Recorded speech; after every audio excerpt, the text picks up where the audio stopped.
What's up, everybody? Jed Johnson here from dieselcrew.com. Of course, you know they call me NAPALM, and this is video 22 in the 31 days of Q&A. Still waiting on some replies from people for clarifications on their questions that they left in the comments. So get back to me so I can answer your questions. A couple of these are really good. I think people will dig them, and I want to cover them, but I want to make sure I have the information accurate and that I understand exactly what you're saying. The other one is, I need you to leave a comment under a video. So if you are replying to my newsletter, I appreciate you reading my newsletter and replying back, but I'm trying to get the comments on the YouTube channel. So I'm only answering questions that are on the YouTube channel. So I appreciate that. Reminder, give the video a thumbs up. Make sure you subscribe. Right now I'm sitting at 14,955 subscribers, so we need 45 more. So probably not going to get there, but maybe we can get close to that 15,000 mark. The question I'm going to answer today came from Alan Hynek, and he wants to know if I bench with a barbell anymore. So he commented on a video that I put up where we are doing dumbbell bench, and that was actually a deload workout. So what we did is we did started at 50s, 10 reps, went up 10 pounds, worked up to 100, so 50, 60, 70, 80, 90, 100, and then repped out the 100s. Now what Evan did was he did like set to 10 for the first few, and then he only did like 3 or 5 reps for some of those later warm-ups, which is kind of weak. But I got 13, and I don't know how many he got.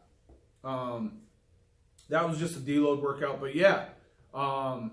I do barbell bench. In fact, what I thought I'd do is give kind of a quick overview of my training split. So,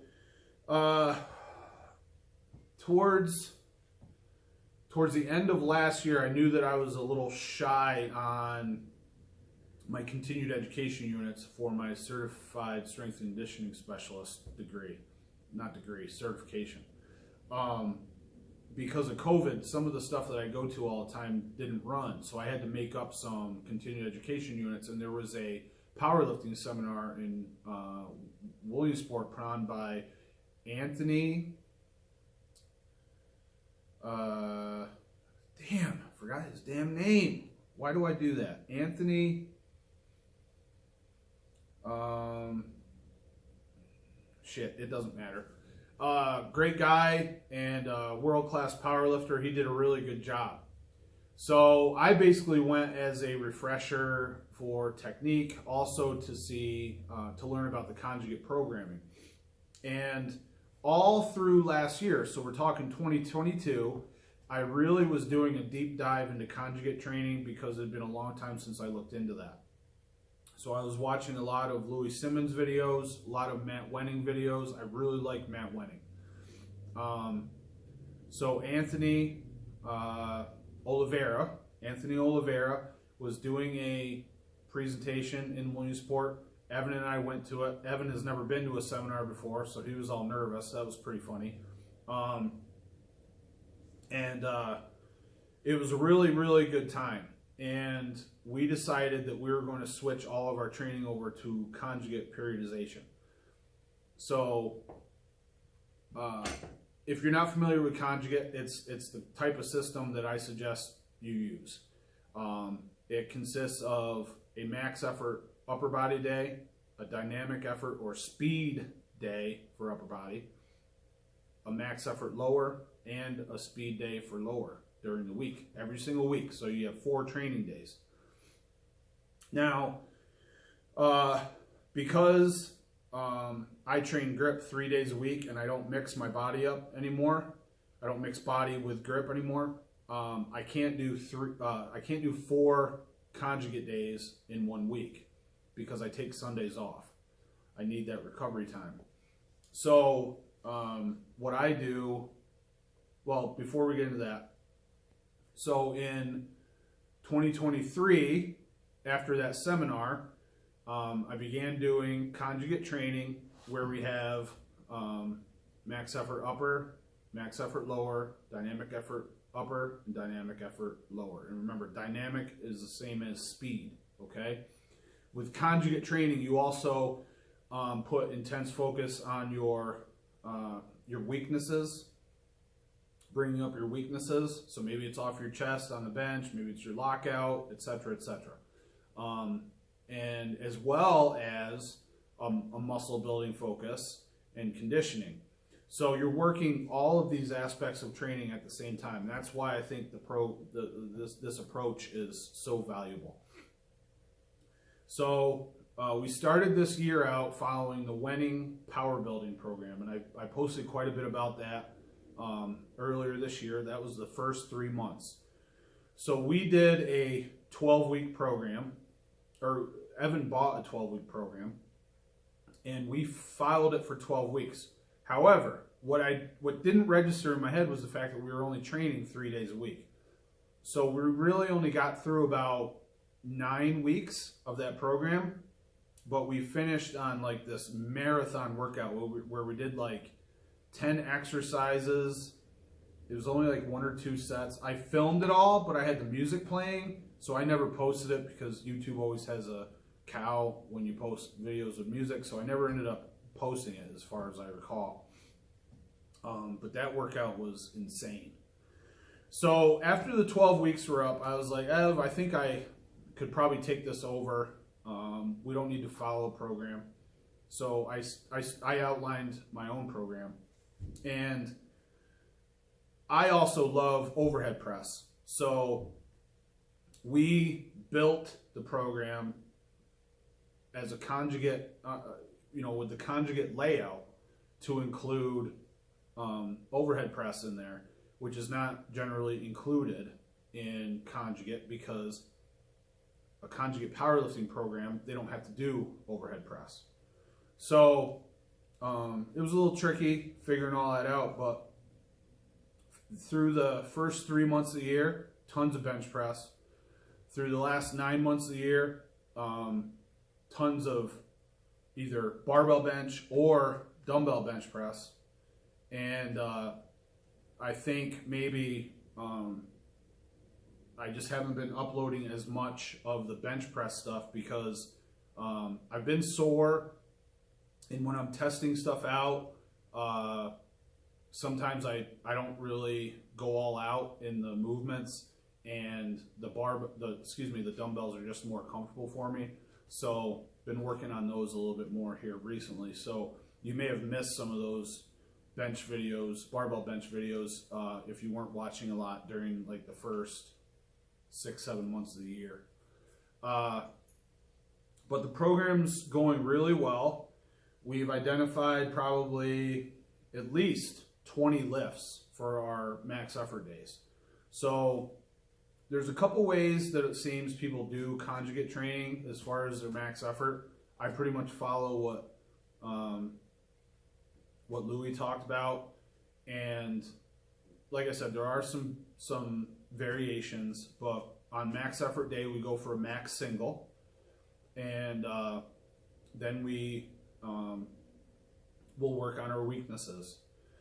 And there's still a ton of, like I said, muscle building is a major aspect of conjugate training. So there's still, higher volume, and really we're moving weight around, but it's an emphasis to build muscle.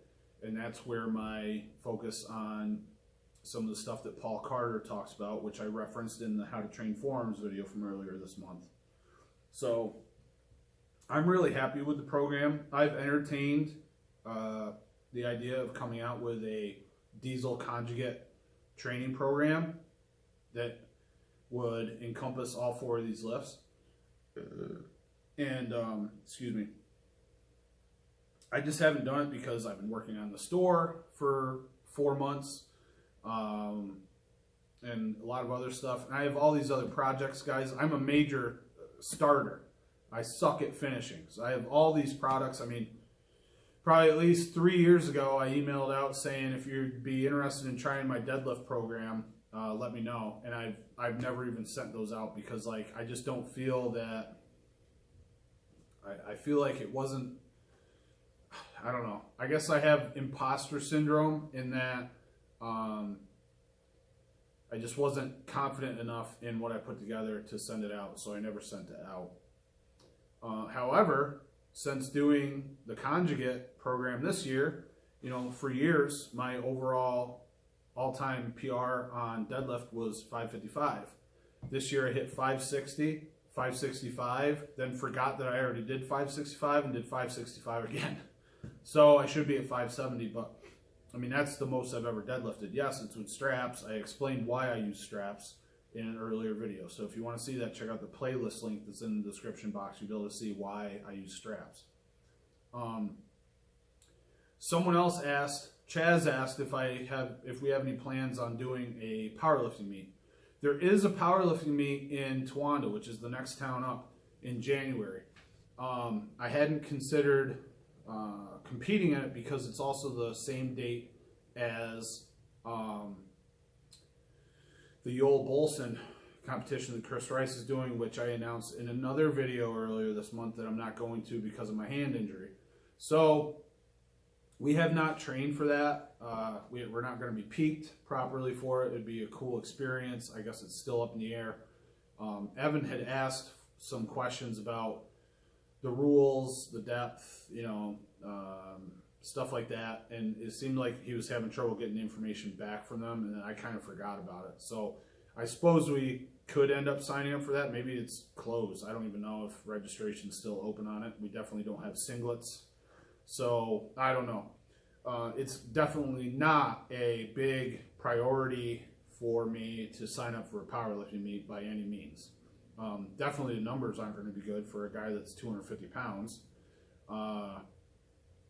I have trouble hitting depth on the squat. I mean, it is what it is. Like, I don't lose sleep over squatting. I love squatting. I love doing the different variations that we've incorporated with this conjugate method that we are using. And you know, obviously it works. My deadlift has gone up. I PR'd on several different lifts this year on squats since I took it over in my programming. Overhead press, I'm really close to matching my all-time press PR of 255. And really, if you go back in the annals of my channel and look at that 255 press, it really looks like I might have gotten my legs into it a little too much. So I think one other time in 2011, I pressed 255. That's when I was like 280 pounds. So it's the biggest I ever was for sure.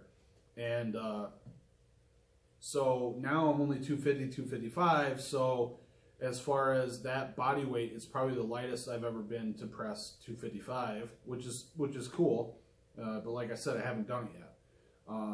However, we've been utilizing the pins in the cage to take the bar from different heights. It's been a lot of fun. The nice thing is you do have to stay organized with conjugate training, at least the way we're doing it, because you have to be able to figure out where you're at on each lift to, and when you have 10 variations of one lift, it can be hard to remember everything. We don't have 10. We have like 3 to 5 of each lift, but you know, it's been a lot of fun, and I'm trying to figure out a way how to carry the conjugate method over into grip training. So that's an ongoing project as well. So like, one of the worst things about being here alone all day is that I get these ideas and I start working on them and I'll put like 4 hours into them and then I don't go back to them. So I don't even like to talk about stuff that I'm working on because it might never see the light of day. But yeah, that's a long answer for a simple question. Yes, I do barbell bench. I don't post a lot of it. The other thing people ask me is, what the hell is your program? Because I'll post like squat days, 2 days in a row, but they might have happened like a week or even 3 weeks or even 3 months beforehand because I just never got around to uploading the video. And I like to pump out videos. I try to put something up every day when I have the time.